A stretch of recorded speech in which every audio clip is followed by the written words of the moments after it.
Bueno, ahí tienen entonces, de acuerdo al programa, la unidad primera con estos PowerPoint que yo ya venía preparando para la clase anterior.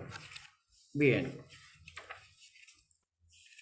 Entonces, de acuerdo al programa, la primera unidad es la introducción a la economía. Entonces, fíjense lo que yo les pongo ahí, que la economía se ocupa de cómo se administran recursos escasos para producir bienes y servicios y distribuirlos para su consumo. Es decir, la idea, el objetivo de dar este concepto es que nos vayamos adentrando en el concepto de economía. Y fíjense ustedes que en ese concepto destaco las siguientes palabras: administración, administrar recursos escasos para producir bienes y servicios y distribuirlos para su consumo. Quiere decir que tenemos las siguientes palabras: administración, escasez de recursos, producción de bienes y servicios y distribución para el consumo. Acá cuando decimos economía es porque hay una raíz dentro de la palabra y esa raíz está vinculada al griego. Y esa vinculación tiene que ver con el concepto de economía en la siguiente forma. Viene de las palabras oikos, casa, y nomos, norma o administración. Quiere decir que para los griegos la economía era la administración o las disposiciones o las normas que administraban económicamente la casa, el hogar. Quiere decir que era una cuestión limitada o reservada exclusivamente al ámbito familiar.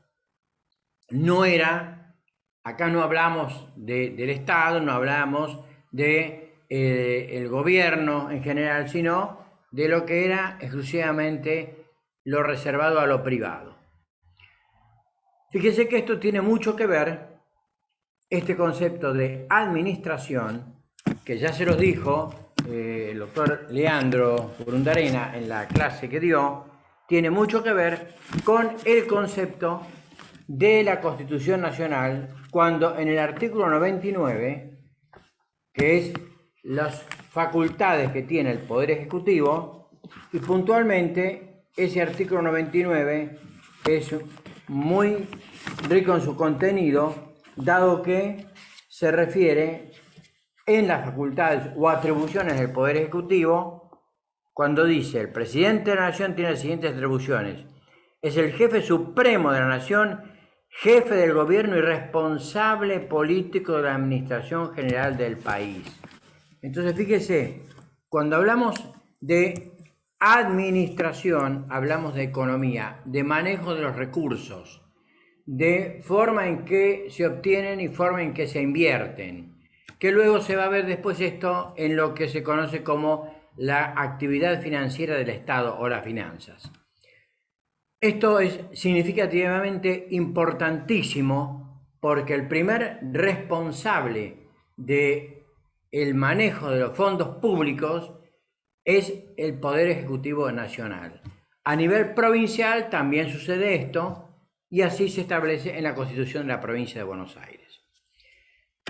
Bien, el programa les dice concepto, evolución, relación con otras ciencias.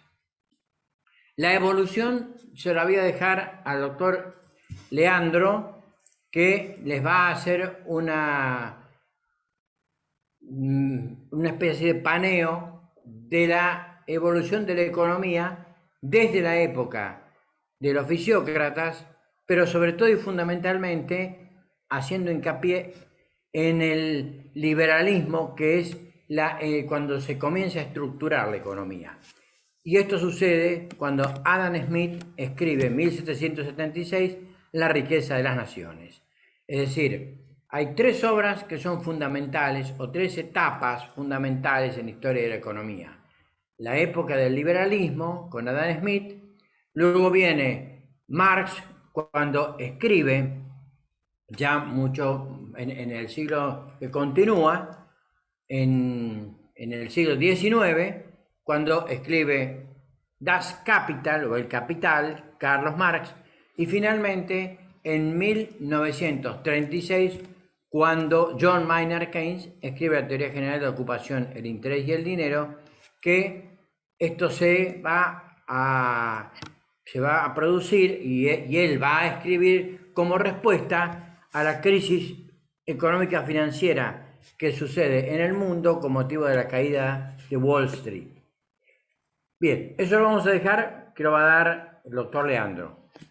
Vamos ahora a la relación con las otras ciencias.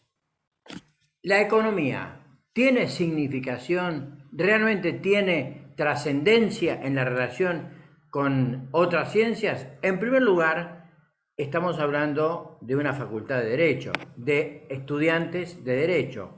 Por lo tanto, no cabe ninguna duda que hacemos referencia al ámbito económico-financiero o al modelo económico-financiero de la Constitución Nacional. Y por eso mismo, prueba de esto es que dentro de la Constitución hay una cantidad de normas que reglamentan la actividad económica.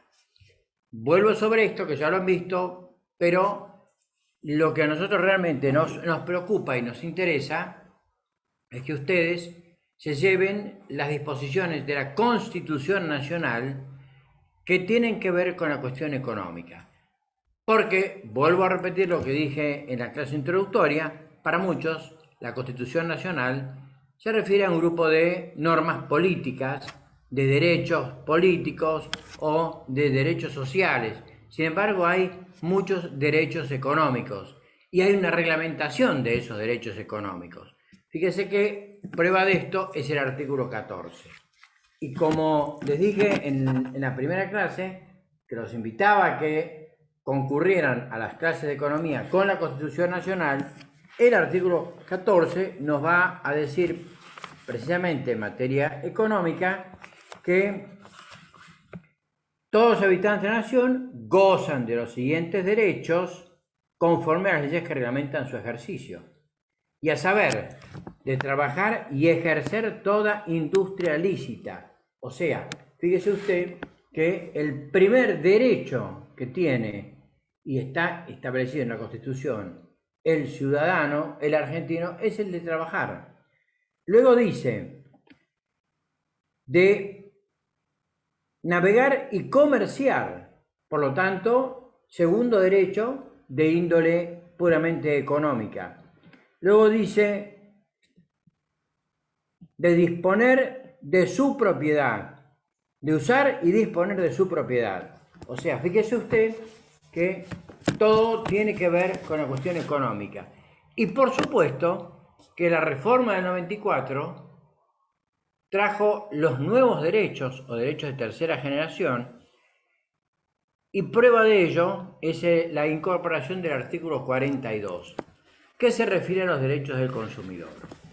Este artículo, que es muy ilustrativo y muy comprensivo en su contenido, lo vamos a ver luego detenidamente en la unidad de microeconomía, pero ahora quisiera leerlo para destacar algunas cosas. Fíjese, hoy ustedes en la nueva, ustedes no se han pasado al nuevo plan, pero quienes se han pasado al nuevo plan o que comenzaron con el nuevo plan tienen una materia que se llama derechos del consumidor.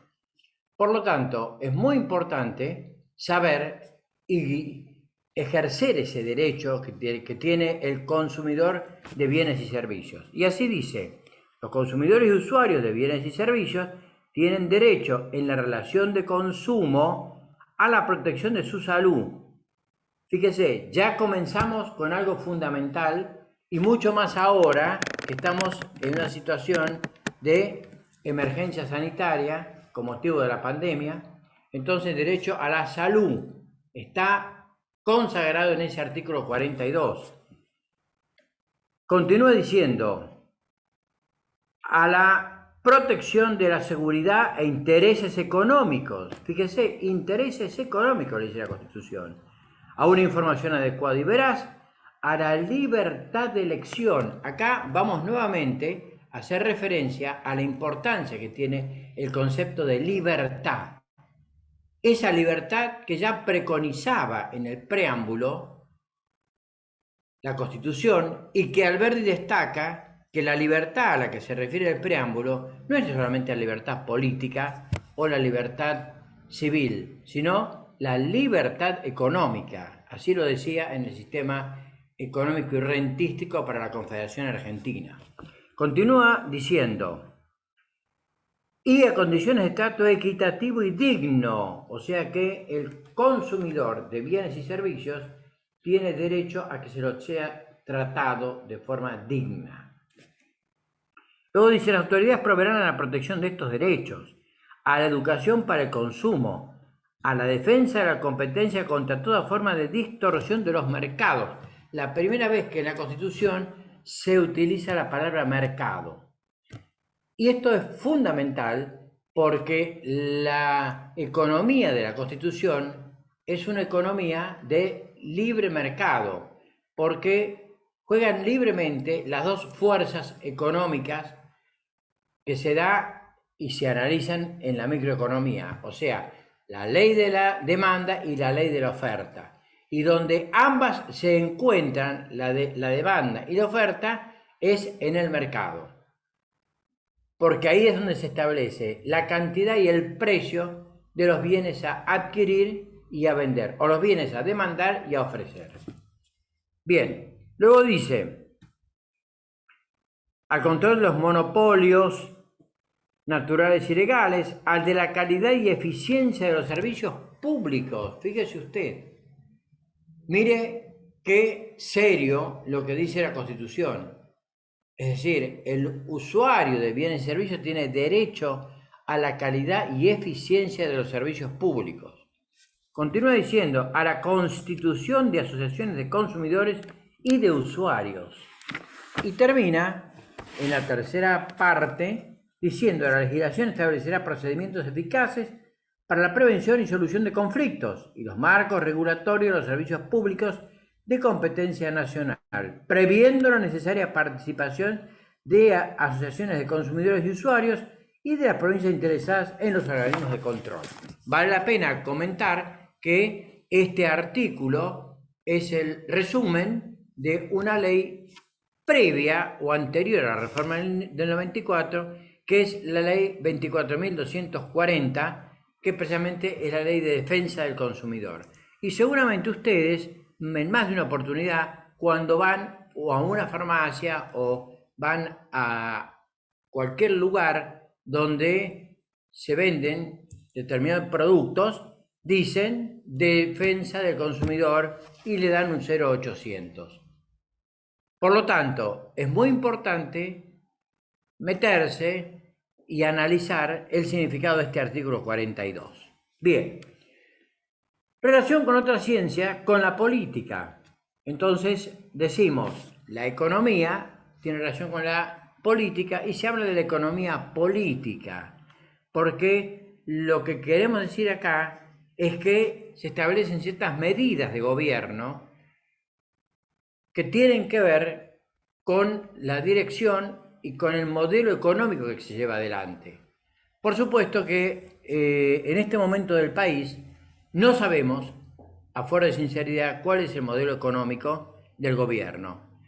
Por lo tanto, en materia de medidas económicas podemos decir que una decisión de aumentar los impuestos afecta seriamente el consumo y forma parte de lo que se conoce como la famosa presión tributaria. Una medida del gobierno que incide también en la economía es la que se refiere a la expansión del crédito. O sea, hay una unidad que tiene que ver con la economía monetaria y en un país donde no hay crédito, y es un país donde no va a haber inversión, donde no va a moverse ese segundo sector de la economía, que es la industria. Por lo tanto, todo lo que tiene que ver con la relación entre la economía y la política, o la política y la economía, también forma parte de ese modelo económico.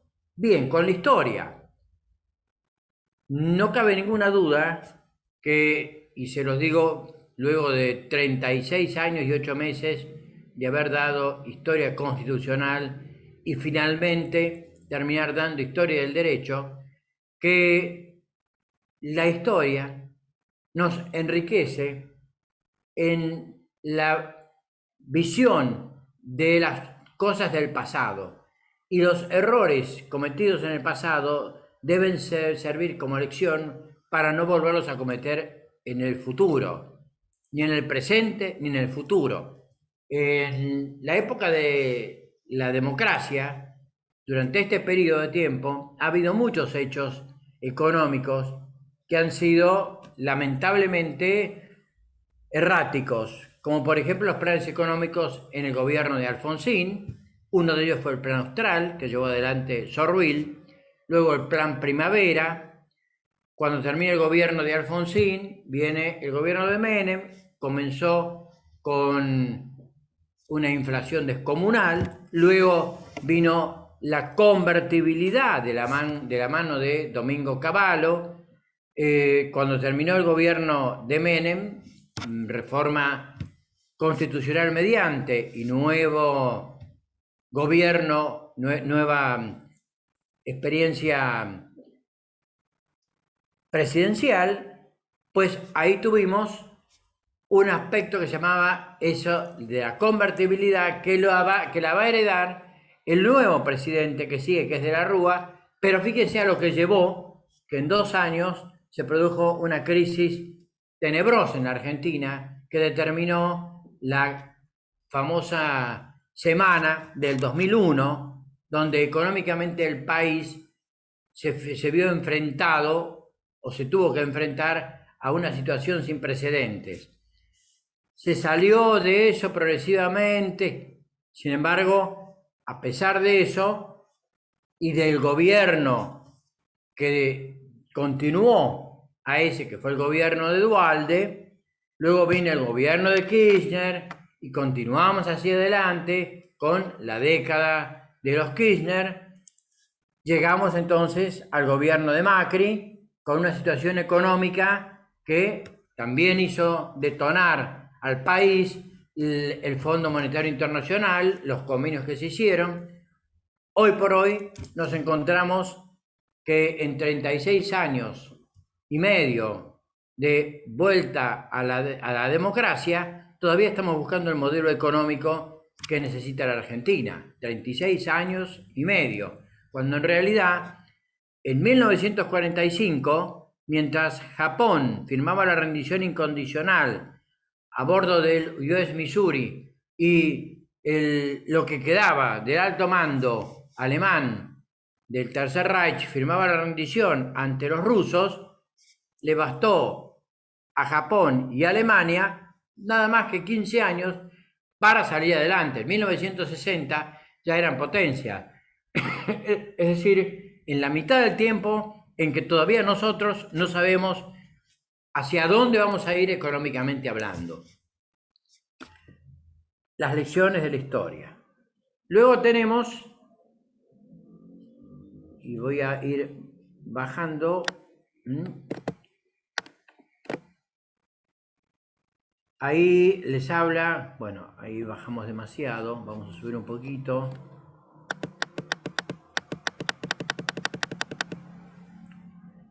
Bien, de la estadística. La estadística nos va a dar los porcentuales de la economía. Hay magnitudes macroeconómicas que se van a ver a partir de la unidad 3, y entonces vamos a ver qué es el Producto Nacional, o sea, lo que tiene que ver con la productividad de la economía. ¿Qué es el ingreso nacional? O sea, las remuneraciones que percibe cada uno de los factores de la producción, y ahí vamos a ver cuánto es lo que recibe la renta de la tierra, cuánto es lo que recibe el capital, cuánto es lo que recibe el trabajo. y cuánto es lo que recibe el beneficio de la empresa. O sea, esas estadísticas además nos van a mostrar uno de los valores más importantes que tiene la economía, que es la tasa de inflación, cuestión también muy significativa. También nos va a mostrar los valores del índice de empleo y de desempleo, que también tiene y muestra la economía, y así vamos a ver cómo es muy preocupante que una ciudad como Mar del Plata tenga los índices de desempleo más altos del país y sea prácticamente la segunda ciudad con mayor nivel de desempleo de la Argentina. Por lo tanto, la estadística también es muy importante y nos va a mostrar la realidad de un modelo económico que todavía no se encuentra a sí mismo. Bien, entonces ahí estamos para continuar con el tercer esquema gráfico que se refiere al, como dice el programa, tenemos métodos, leyes y modelos económicos. Bien, vamos a subir un poquito el esquema y ahí tenemos métodos, leyes y modelos económicos en la Argentina. Bien, ¿qué es un método económico? Es una investigación, ordenación y exposición de datos. La ley económica no es lo que nosotros entendemos por ley y que hemos venido estudiando siempre. O sea, por ley económica o por ley normalmente nosotros entendemos un proyecto que entra en el Congreso, es debatido o por diputados o por senadores y luego se concreta como tal. Por ejemplo, el caso de la ley de divorcio, el caso de la ley que establece determinada circunstancia para la Argentina, por ejemplo, una ayuda social, pero la ley económica es otra cosa. O sea, es una relación entre fenómenos económicos. Ejemplo de esto es la ley de la demanda. Fíjese, es tan fuerte esto que a medida que baja el precio de un bien, mayor es la demanda que se produce de ese bien.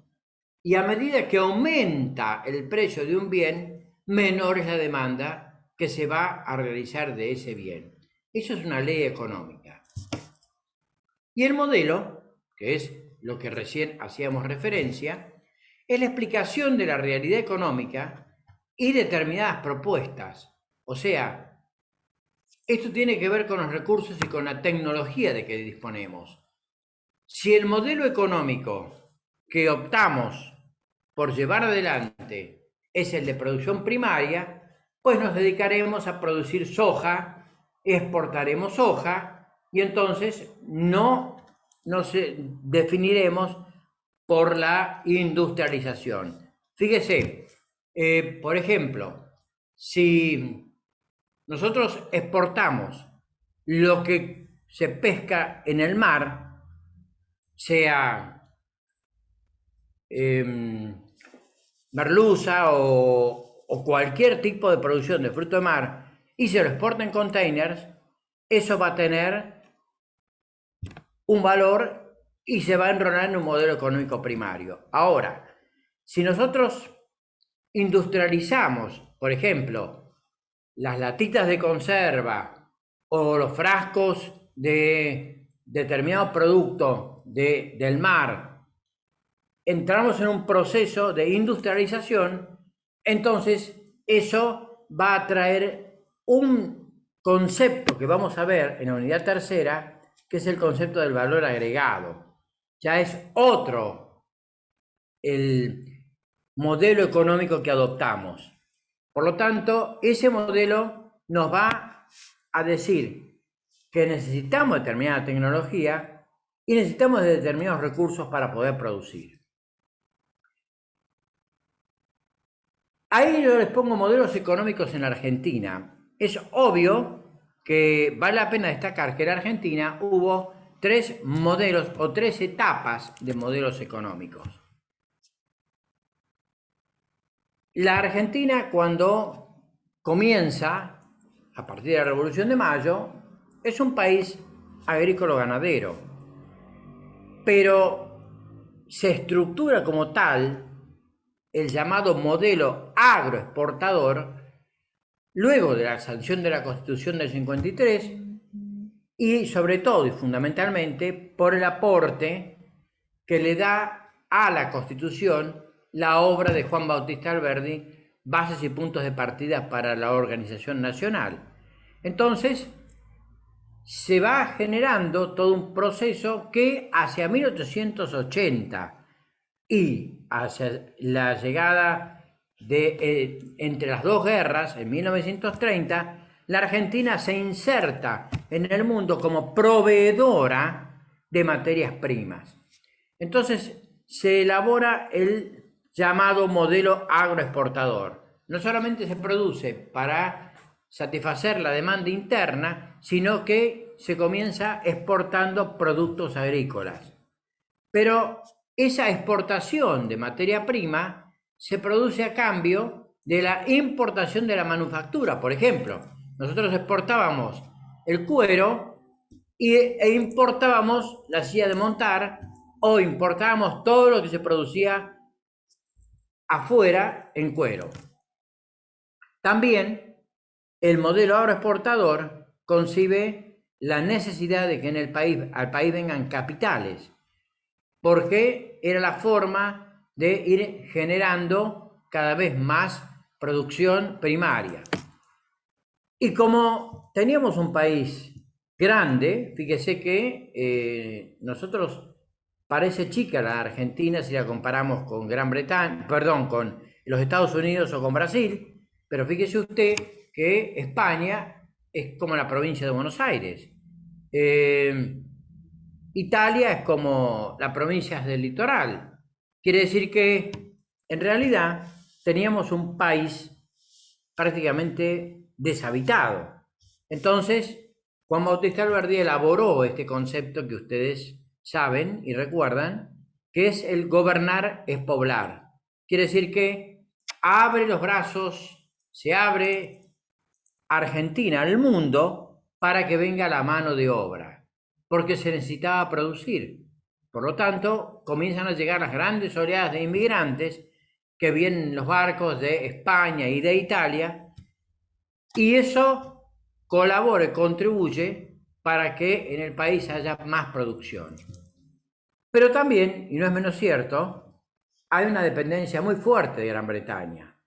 Esa dependencia tiene que ver con una relación que se traba en lo que comienza con ese famoso préstamo de la Baring Brothers en 1822, en la época en que Martín Rodríguez era gobernador de la provincia de Buenos Aires y Bernardino Rivadavia era ministro de gobierno, y de esta manera entonces comenzamos toda una relación de dependencia, y ya aún pasado un poco 1930 hacia 1934, entre el 33 y el 34, se celebra aquel famoso tratado Roca-Runciman, por el cual prácticamente le entregamos todo el manejo de la ganadería a los frigoríficos británicos que estaban acá en el país. No obstante eso, entre la Primera y la Segunda Guerra Mundial, Europa se encontraba bastante devastada económicamente, pero por otra parte nosotros no podíamos recibir esa producción que se hacía en Europa, y por lo tanto surge el modelo de industrialización por sustitución de importaciones, comúnmente conocido como ISI por las iniciales, y se da de 1930 hasta 1975. Es decir, comienza todo un proceso de industrialización. Ese proceso luego, durante la época del gobierno de Perón, 1946 a 1955, se fabrican en el país lo que se conoce como la industria liviana, es decir, máquinas de coser, heladeras, lavarropas, y comienza una producción automotriz muy importante. El ingreso es distribuido muy equitativamente durante la época del peronismo, en el sentido de que el Estado se hacía cargo de funciones muy esenciales, como por ejemplo la salud, los hospitales que se construyeron en el país en esa época permitían tener una salud gratuita y era de muy buen nivel. El hospital que nosotros tenemos acá, el conocido como Hospital Regional o bien el Hospital Dr. Arturo Illia, comenzó a construirse durante la época de la Fundación Eva Perón. Durante esa época también se hacían muchos complejos vacacionales, como por ejemplo el Mar del Plata, el caso de Chapalmalal, y luego eso se complementó y completó con la llegada en el país del modelo desarrollista durante el gobierno del presidente Arturo Frondizi entre 1958 y 1962. El desarrollismo significó ir hacia los problemas estructurales de la Argentina. O sea, esos problemas que por más que cambien los gobiernos, siempre van a estar y en la medida en que no se solucionen, van a ir demorando y deteriorando la economía del país. De esta manera, así, el desarrollismo permitió que la Argentina tuviera una industria automotriz de primera, ya en su momento lo vamos a ver con más detenimiento. La Argentina logró el autoabastecimiento petrolero. En Córdoba fue el polo industrial de la producción automotriz. Estaban las industrias Kaiser argentinas, las famosas conocidas como ICA, las industrias Ditela, que producía el SEAM Ditela. Incluso llegamos a exportar toda la producción de automóviles hacia América del Sur, o sea que la Argentina estaba en una posición respetablemente ubicada en el mundo. La inversión extranjera que se hizo tuvo su rédito y todo fue marchando y llevando al país a una posición económica importante frente al mundo hasta que llegó el año 1976, se produjo la última, y yo lo deseo profundamente que sea así, porque no puede ser de otra manera, la última revolución militar en la Argentina o último golpe de Estado que llegó con el proceso de reorganización nacional, pero no solamente fue un golpe militar que le dio al país una cantidad de violación a los derechos humanos, y así se habló de cerca de 30.000 desaparecidos, sino que en la realidad, y quiero bajar un poquito para que se vea bien lo que yo ahí quise poner. Entonces, acá tenemos, fíjese que yo ahí le pongo 1976 al presente, de la mano de un personaje realmente nefasto, el doctor José Alfredo Martínez de Oz, se instaló en Argentina el modelo rentístico financiero. Es decir, ya en el país no se preocupaba el productor de producir, sino de hacer diferencia económica. Se destruyó la industria, hubo un aumento muy serio del endeudamiento, aumentó seriamente la deuda externa de la Argentina. El gobierno de María Isabel Martínez de Perón dejó una deuda de 9.000 millones de dólares y desde 1976 hasta 1983, es decir, prácticamente en lo que serían 7 años, el país entregó, el gobierno de los militares entregaron al presidente Alfonsín el país con una deuda externa cercana a los 54.000 millones de dólares, de 9 millones a 54.000. Eso da idea de lo que nos endeudamos y fundamentalmente con el Fondo Monetario Internacional y con bancos extranjeros. Hubo aumento de los niveles de pobreza y sobre todo este tema tan caro a la Argentina que es la corrupción. Evidentemente, de esos tres modelos, hoy estamos nuevamente en un modelo primario, buscando mercados en el exterior para poder colocar nuestra producción de soja. Y no es menos importante decir que también se está buscando ubicar la producción agrícola y ganadera, pero no es ni parecido a lo que se conoce como los grandes índices de la balanza comercial, del superávit, que lo vamos a ver cuando estudiemos la unidad del sector externo. O sea, la diferencia entre lo que se importa y lo que se exporta en el país conforma la balanza comercial. Si lo que se importa es mayor que lo que exportamos, evidentemente vamos a tener una balanza comercial deficitaria. Y si lo que al revés exportamos es mayor en valores que lo que importamos, vamos a tener una balanza con superávit. Pues olvídense, en este momento tenemos una balanza deficitaria, a pesar de que se habla de niveles de exportación de soja importantísimos. Quiere decir que todavía seguimos con un problema muy serio en ese desfasaje que existe entre lo que se importa y lo que se exporta. Bien, a ver cómo venimos de tiempo. Bueno, nos quedarían unos 10 minutos, un poquitito más. Voy a tratar de avanzar y ya en el próximo lunes terminar con esta unidad introductoria, que lo que busca fundamentalmente es que ustedes se puedan ubicar en la problemática económica y sobre todo en el enfoque constitucional de esta problemática económica. El programa tiene un punto que dice el problema económico y el principio de escasez. ¿En qué consiste el problema económico? Ahí yo les pongo que se trata de plantearse tres interrogantes. ¿Qué bienes vamos a producir y en qué cantidad?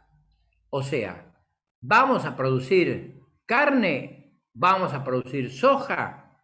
¿Vamos a producir bienes industrializados?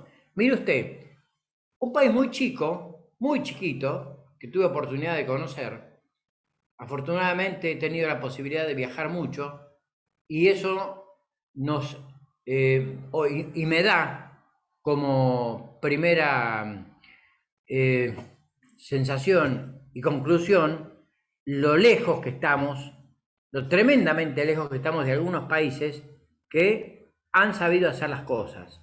Por ejemplo, voy a hablar de Singapur.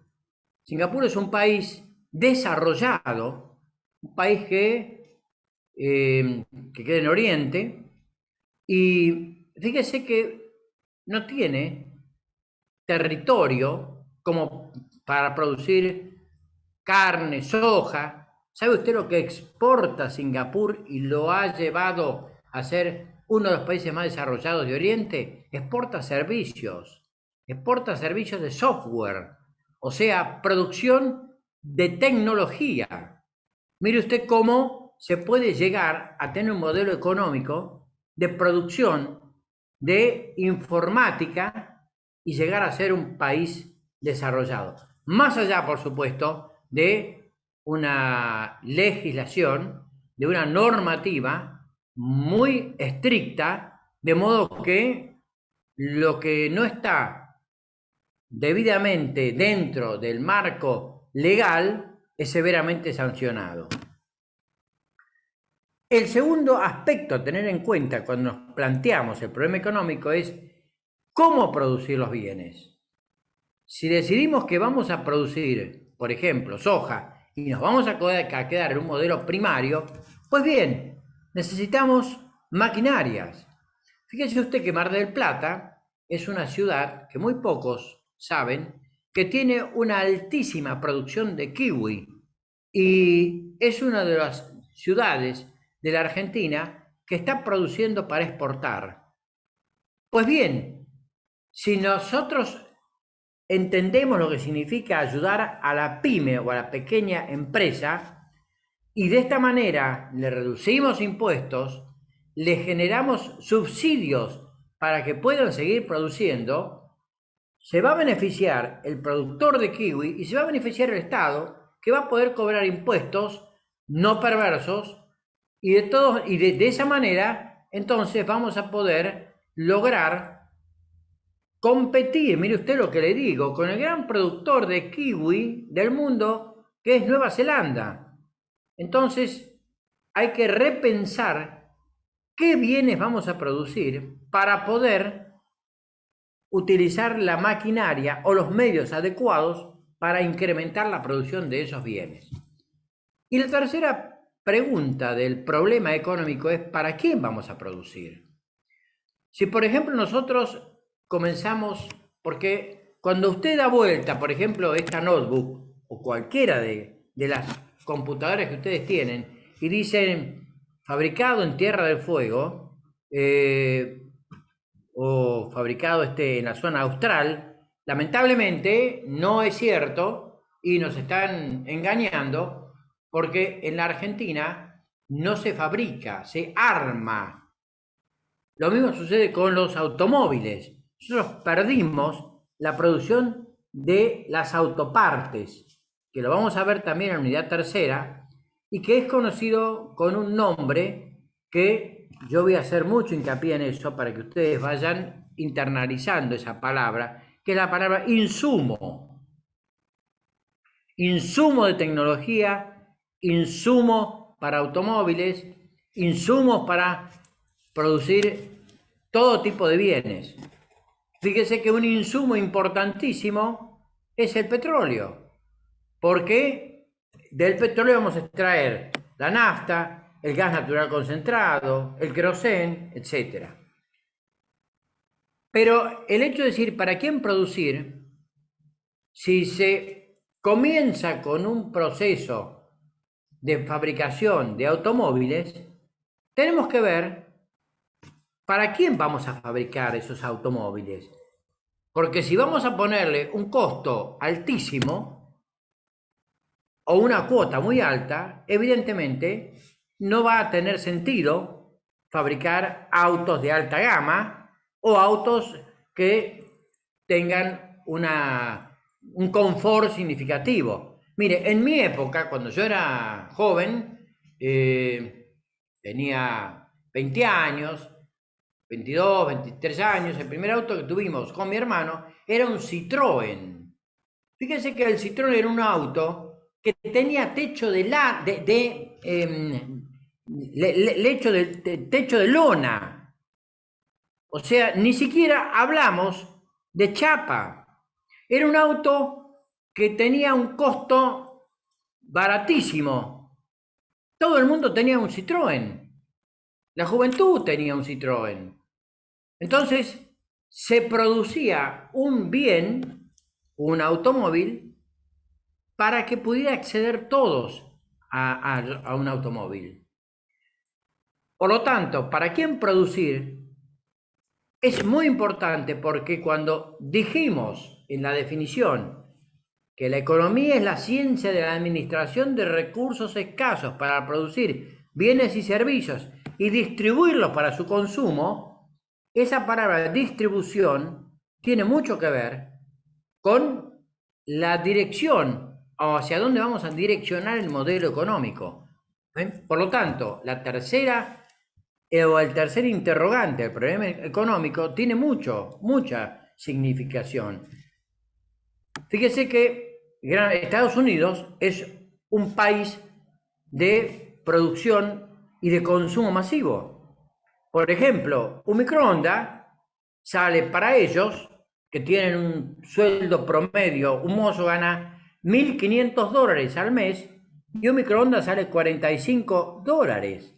Quiere decir que con el producto del trabajo de un día se compra un microondas. Por lo tanto, es obvio, es evidente que estamos desfasados. Es evidente que nuestro esquema económico se ha desnaturalizado de tal manera que ya no sabemos qué precios tienen los bienes. Por lo tanto, debemos pensar seriamente en esto, y yo los convoco fundamentalmente, como dije en la primera clase, en un año donde el ciudadano argentino es protagonista del presente y del futuro del país, porque es un año electoralista. Entonces pensemos muy bien, al momento de estar solos, uno con uno, en la decisión de a quién le vamos a entregar la administración provincial, nacional y municipal, que pensemos seriamente en este problema económico. Ni decir de acá a 2 años, cuando haya elecciones presidenciales. Entonces, hablar del problema económico nos lleva al principio de escasez, porque es real que las necesidades que tiene la persona son ilimitadas. Caramba, a cualquiera le gustaría tener un departamento en las torres de César Pelli, ahí en Playa Grande. Pero es obvio y evidente que la realidad nos dice que es un disparate, porque un departamento de 2 ambientes sale $250.000, $250.000, y no le dio un departamento de 3 ambientes. Entonces, hay que ver que, si bien las necesidades son ilimitadas, los recursos son limitados. Y el recurso más limitado que tenemos es el salario mínimo vital y móvil, conforme lo prescribe el artículo 14 bis, con el que cada uno de nosotros se tiene que mover y tiene que subsistir en un país que sigue estando económicamente a la deriva. El aspecto nos va a llevar a los sistemas económicos. Un sistema económico es un conjunto de actividades económicas, y podemos decir válidamente que esas actividades económicas, ahí tenemos un problema, tenemos que seguir bajando. Hemos subido, vamos a ir hacia lo que veníamos dando. Seguimos bajando para ver un poco menos. Vamos a subir un poquito. Ahí está. Tenemos un sistema económico capitalista de mercado que está definido por la libertad de las fuerzas económicas. Nuestra Constitución Nacional, nuestro modelo económico, es el de la libertad de las fuerzas de mercado. O sea, es un modelo capitalista o de mercado. Y así la Constitución Nacional, cuando en el preámbulo dice y asegurar los beneficios de la libertad para nosotros, para nuestra posteridad y para todos los hombres del mundo que quieren habitar el suelo argentino, está diciendo libertad, el concepto de esencialmente de libertad. Bien, por eso le pongo ahí el preámbulo. El artículo 14 nos dice que todos los habitantes de la nación gozan de los siguientes derechos, pero conforme a las leyes que reglamentan su ejercicio. Y habla de una serie de derechos que ya los dijimos y que los vamos a volver a ver y por supuesto preguntar. Y el artículo 17 es el artículo económico por excelencia, porque es el que protege la propiedad. La propiedad es inviolable. Y hablar de la propiedad no es hablar de la casa de uno, es hablar de todo lo que uno tiene. Hablar de todo ese pequeño patrimonio que conforma su casa, su departamento, su auto, los bienes que tiene en su casa, el pequeño dinero que pueda tener ahorrado. Todo eso forma parte del concepto de propiedad.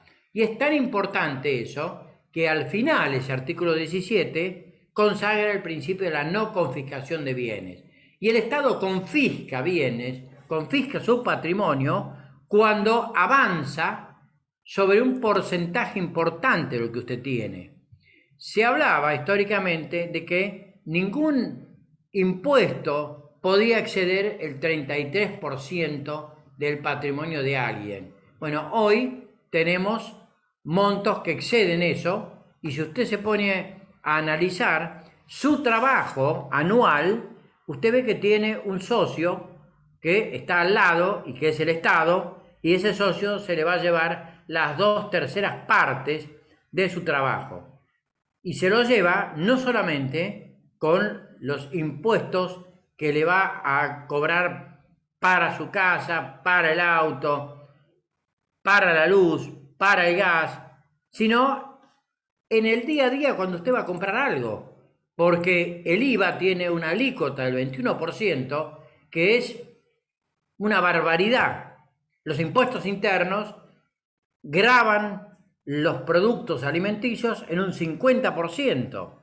Por lo tanto, es evidente que nosotros tenemos una presión fiscal muy grande, y es evidente que estamos confiscados en nuestro patrimonio. Bien, luego tenemos un sistema económico centralizado o de planificación central que es estatizante, o sea, se controla todo desde el Estado. ¿Y de qué manera se controla todo del Estado? Y por ejemplo, en un país como Venezuela, en un país como Cuba, que ha demostrado que en realidad esa estatización de la economía no le ha permitido salir adelante, porque lo que se trata es que haya muchos planes, y cuidado con este tema en la Argentina, donde es una barbaridad, pero tenemos 22 millones de personas que viven de planes de gobierno, o sea, la mitad de la población de la Argentina está subvencionada por el Estado.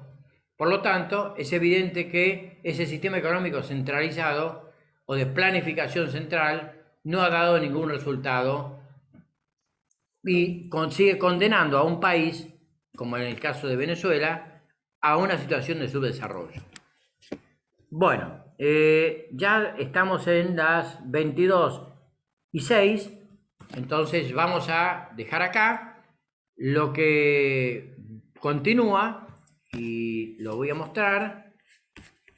Vamos a ver en el próximo lunes, vamos a terminar esta unidad, esta unidad primera, y vamos a ver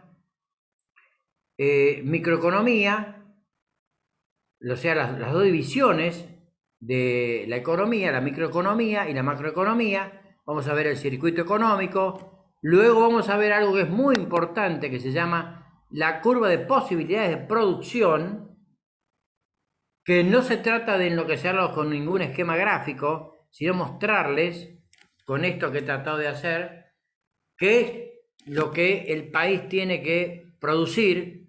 Es decir, fíjese usted, le vuelvo a repetir, esta materia está siendo dictada por dos abogados, economía y finanzas públicas, de modo que no se trata de embarullarlos con cuestiones económicas.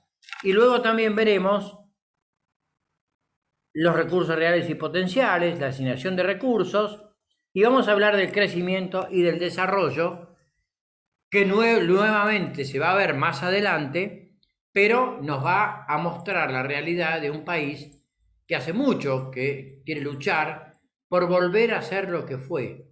Nosotros tuvimos un país prácticamente casi desarrollado, con un respeto muy grande en el mundo, y hoy, lamentablemente, estamos a la fila, en los últimos lugares, de los países que tienen una producción o que tienen una tecnología importante o que tienen respeto. Y a las pruebas me remito. Vaya usted a cualquier lugar del mundo y trate de cambiar pesos argentinos por la divisa en el país donde están. Y ustedes van a ver que hay otros países sudamericanos, como por ejemplo Brasil, cuyo real se cotiza en cualquier país del mundo. O sea, es claro y evidente que hemos perdido el rumbo, y lo hemos perdido en serio. No es lógico ni razonable que Brasil nos haya sacado la diferencia sideral que nos ha sacado. Entonces, esta materia además les va a permitir a ustedes repensar en el país que queremos, repensar que tenemos, como lo he dicho muchas veces, un país con recursos naturales y que es importantísimo pensar eso. Le podemos dar de comer a muchos países asiáticos y de hecho exportamos, pero tenemos que lograr que la Argentina encuentre de una vez por todas el modelo económico que le va a permitir que se haga realidad esa palabra que existe en el preámbulo cuando dice asegurar el bienestar general. Quiere decir que esa palabra, ese preámbulo que ha sido tomado exactamente igual del preámbulo de la Constitución de los Estados Unidos, allá, y eso que no son santos de mi devoción, porque están muy distantes de cómo funcionan los países del Báltico, Dinamarca, Suecia, Noruega. Sin embargo, en Estados Unidos existe un bienestar general, ellos lo llaman el welfare, que acá se quedó simplemente en la retórica del preámbulo. Bien, hemos culminado entonces esta segunda clase, que en realidad es la tercera porque... la segunda clase, porque empezamos el miércoles pasado, y el objetivo es que ustedes nos acompañen a Frundarena Junior, a Frundarena Senior, en el conocimiento de los problemas económicos que aquejan a la Argentina, pero sobre todo y fundamentalmente el marco constitucional para que veamos cuáles son los derechos económicos que tenemos que conocer y ejercer. Bueno, que tengan un muy buen miércoles y la próxima clase es, que tengan un muy buen lunes.